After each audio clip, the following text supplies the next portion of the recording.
I think the only thing I miss about 2019, Justin, I miss playing competitively, but I don't at the same time. So I guess I don't know what's the best way to put it. I wish I had that dog in me. I don't know. There's no other way to put it. The pandemic really kind of like took away that drive. What's up, everybody? This is Justin Wong, and I am here to talk about my day in the life of just myself and FGC. We are here at Combo Breaker 2025 in Schaumburg, Illinois. How many years coming to this event? I haven't come for the last few years, actually. This is, I would say, the first time I came back since 2019. So I think Justin Wong 2019, I was still kind of like competing and kind of like not sure what I wanted to do, but traveling a lot for competing for like CPT and just tournaments in general, like Samurai Showdown 2019 as well. And then now 2025, a few years passed, the pandemic passed and everything, pretty much don't compete anymore. I'm more of a commentator, content creator. A lot of my focus and passion is coming to putting videos out on YouTube now. So at Combo Breaker 2019, if I can remember correctly, I enter all the games just in general. They have a lot of retro titles, a lot of modern titles. A lot of the times I have to wake up probably 8 a.m. because most of the time my pools will start at 10 a.m. because I have so many other games I'm competing in. So it'll be like 10 a.m. to 12 and then maybe like 12 to 2. And it's every 2-hour blocks. And I can see myself having those 2-hour blocks from literally 10 a.m. to all the way to 10 p.m. And there's a lot of waiting involved as well too. So, but the thing is, I also don't like to eat during the events because I feel like if I eat, I get kind of sluggish and I get maybe lazy. My reactions aren't as good. So literally I am playing fighting games or watching other people play fighting games 24/7 from 10 to 10. So you guys might think if, as a pro player, when I was competing, I would probably be super sweaty, and before the tournament, I would watch all these matches, do research, or even practice a lot. No, actually, I think for me at least, maybe it's the case for other players. Since I've been playing fighting games for over 25 years and all, it's just in my muscle memory. It's like riding a bike, at least for me, right? So maybe I'll stream. I'll probably do a lot of streaming, just playing random games and just trying random characters, but nothing sweaty to how you would prepare for a tournament. It's very relaxing actually before a tournament. It's actually more stressful when I'm actually at the tournament itself because I'm waking up early, I'm not sleeping a lot, and I'm playing from nonstop from like 10 a.m. all the way to 10 p.m., watching matches as well too, trying to cheer for my friends, and not eating too, right? So and then usually after 10 p.m., what are we eating? McDonald's, pizza, something unhealthy, something greasy. So we're kind of playing offline sets probably till like 2 a.m. And guess what? Here's Saturday. We're running it back from 10 a.m. to 10 p.m. possibly again, right? So that's kind of like usually my flow chart when it comes to tournaments and before tournaments. Okay, so now we're in 2025 Combo Breaker, and I'm a different person now. I am a content creator / commentator. I got here, let's see, -2 days. So we got here Wednesday, right? And then, I slept, prepare, seeing what players are going to be at this event and kind of like traveling, because I want to try to make content when I'm at these live events, because if I'm at the live events, it's, I would say, much more worthwhile content or higher produced content. So I've been doing a lot of like kind of vlog styles. So for Thursday morning, I woke up at like 9 a.m. and I went to get ready and go to Galloping Ghost Arcade, which is 40 minutes away from Combo Breaker's venue. It's the largest arcade in the world. I've never been, but a lot of my subscribers and people that I know always tells me, you need to go there, you need to vlog your first time experience. So I went and I spent probably like 5 hours just vlogging and walking around this maze of arcade. They have over 885 arcade cabinets. Then Friday happens, and Friday is the start of Combo Breaker, starting at 9:30 a.m. where doors open. I start commentary from 11 a.m. to 1 p.m. and then 3 p.m. to 5 p.m. So from those gaps, I have a little bit of gaps. I use that time to kind of like go around, vlog, Combo Breaker, and also I like to ask questions from attendees of just kind of like my question of the day, right? Where I ask people specific opinions about everything. So this one was like, I asked which universe is stronger. There was like a celebrity death battle match of Capcom versus SNK, because I feel like we're in a good season for it. Who would win? So I did that for like maybe 4 hours yesterday total and got the footage for it. And then, yeah, that was my whole day for yesterday. Commentator, content creator, and also just trying to hang out with people, and also trying to run the sets with people for when they're available, because obviously they're concentrating for the tournaments, so I got to be wary of their time, which, you know, I understand because I used to be a player from doing the same thing before. But usually I try to come to events with maybe like 5 to 7 content ideas, where if I can film 3 or 4, I'll be happy. I don't think I can do 5 or 7 total, or usually I don't get to do all of them because it's a lot of work and a lot of time, and trying to multitask that is the hardest part probably. 2019, Justin, what am I bringing? I am bringing clothes and a fight stick. That's really it. Yeah, clothes and a fight stick, and I guess a laptop to practice fighting games. The bare minimal necessities for a professional top player, I would say. 2025, obviously I still have my clothes, I have my fight stick, I have my laptop, but, you know, I have other stuff too. I have my sound equipment if I want to do like a podcast episode. I have like a DJI Osmo, like a good vlogging camera, and I have my laptop camera and microphone just in case if there was like a fighting game reveal, so I can like do a quick react content on you know, just for the YouTube and send it to my editors, right? I carry a lot more stuff when it comes to the content creation side when I'm coming to this event. The clutch essential item in the kit, probably is my audio equipment, just because let's say the camera gets damaged. I still have my phone, that's right. iPhone is kind of good these days for filming. As long as I have my audio devices where I can just like give them a mic or set them up with a mic, I think that's the most important part for me. Yeah, I think that's more important than my camera. For 2025, behind the scenes, there's a lot more talks, a lot more networking, a lot more collabs, a lot more booths that's like, hey man, how can we work with you? How can we get our products in your videos and everything? So there are conversations like that.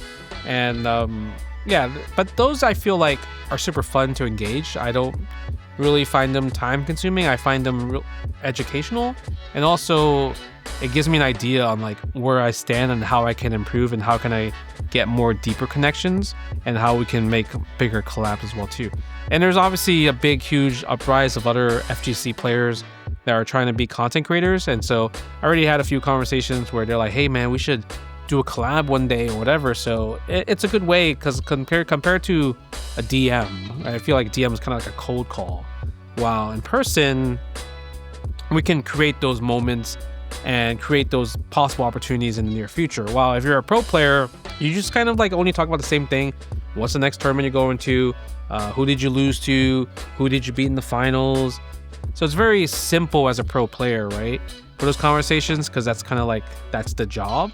But for a content creator, you have to think about so many other things of like, okay, like if you're going to be at this event, and maybe we could plan this, or maybe we can invite this player, XYZ, right? I think the only thing I miss about 2019, Justin, while we're in 2025 is I miss playing competitively, but I don't at the same time. So I guess I wish I had that. I don't know what's the best way to put it. I wish I had that dog in me. I don't know. There's no other way to put it. The pandemic really kind of like took away that drive.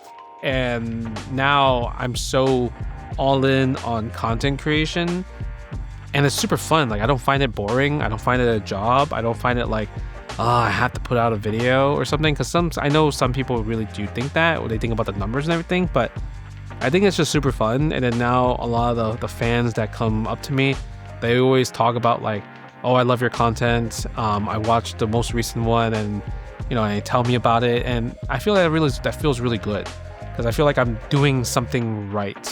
But I do miss the competitive aspect, because I see, like, you know, I see all my friends playing, I see these sweaty sets, and I see some of the players, I'm like, man, he's not that good. I think I could beat him.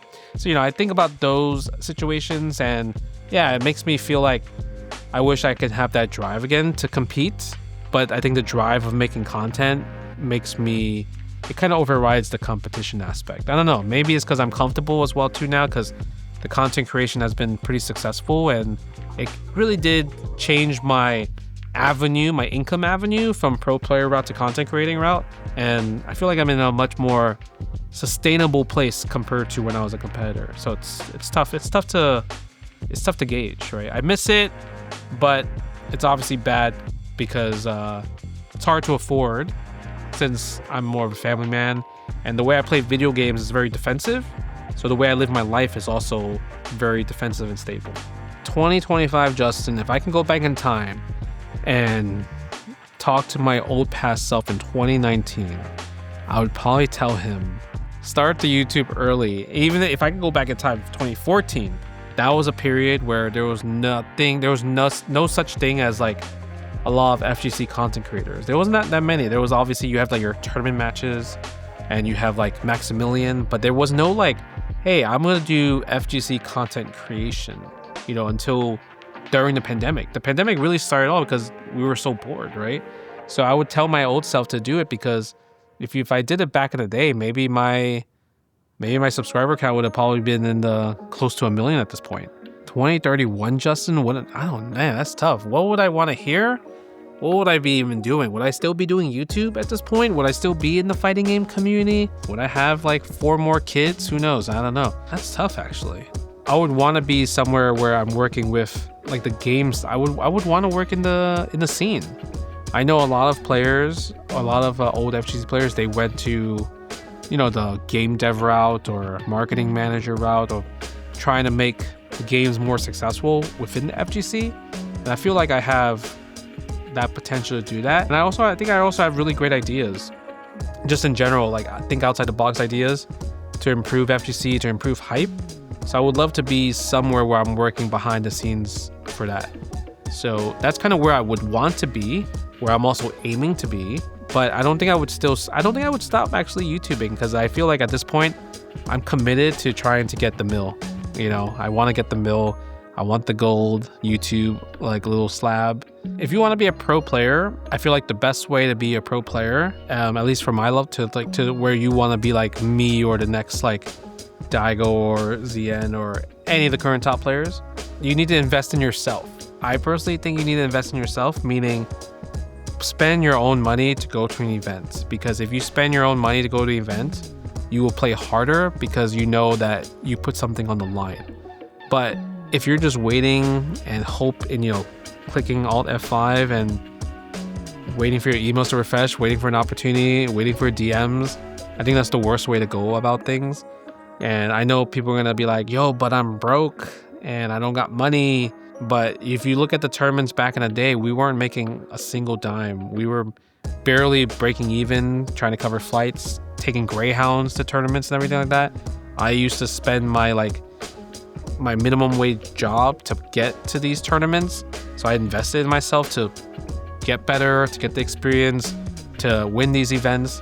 So that's the only way for you to start and get that hunger in you. But if you don't invest and you're hoping somebody sponsors you, it's a free roll, right? You're sure you get your sponsor and they lost, but in terms of what your financial is, in terms of your wallet, in terms of your bank account, you didn't spend a single dime to pay for that flight and hotel, right? So I think if you invest in yourself, that's the first step of becoming a top player. For content creating, do not look at the numbers. Don't think like, hey man, why are my numbers not doing good? Why are my subscribers count not doing good? If you're thinking in that way, you're thinking about content creating in the wrong way. You're supposed to do it because it's a hobby, because it's fun, and it just turns into something miraculous. And that's kind of where my channel was. I didn't have the thought process of, if I do this YouTube, I'm gonna make money in a few years. If I do this YouTube, I'm gonna have all these sponsors or anything like that want to sponsor my videos. I did not think that far whatsoever. I did it because like I wanted people to get better at fighting games, to have fun with fighting games, and to see why fighting games are cool. And that's kind of a lot of my content. I don't do a lot of educational stuff that's like super sweaty, like -2, -4, here's a spacing trap or whatever.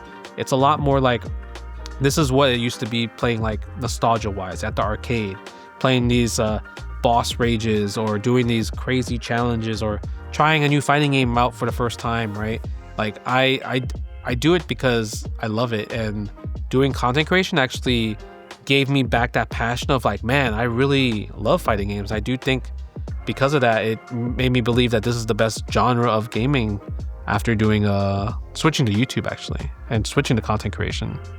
Just if you're coming to an event, FGC, and advice for like a beginner and everything, really take advantage of what the event can offer you. You let's say you sign up for a tournament, you went 0-2. That doesn't mean go home. That doesn't mean that's it for me. Sure, your tournament run is over, but you see all these free play setups. You can play so many people. You can even play some of your favorite players. And I feel like if you're a person that's 0-2, play your favorite player just to say you play your favorite player, but you're not going to learn from it because they're probably going to wash you. Find somebody else that's in that 0-2 category and like play with that person, become their friend, and level up, because the best way to level up is playing someone at your skill level. Because if you play someone too much at your skill level, you don't understand how to learn from that, because this is where your level is at. So as you and your other 0-2 friend get better, then maybe you become a 1-2, then a 2-2, then a 3-2. There's so many 0-2. There's like 1,000 people. What is that? Like, I think over half minimum is 0-2 just alone. So you can play with all these players, and throughout the weekend, you might get better to become a 1-2 guy, and then play the next wave of people that got eliminated at 1-2, right? So I think you want to take advantage of what the tournament can offer you. So Common Breaker 2025, the 24-hour venue. It has 1 million games here. They even have an arcade room where you can play a bunch of stuff. Take advantage of the gaming. Don't just like 0-2, go back to my hotel room, sulk, and that's the end of the weekend. Play everybody. Just literally play as much as you can, because that's the only way you can get better. And anytime you come from an event, I feel like you level up as a player. It's like a Pokemon. You level up. You go to a gym battle or something, and you just level up. That's kind of how I feel like when you go to tournaments, you just automatically get better, and you get that vision, you get the understanding, and that's kind of helps. It also helps you getting over that possible hump that you might possibly have without you noticing it.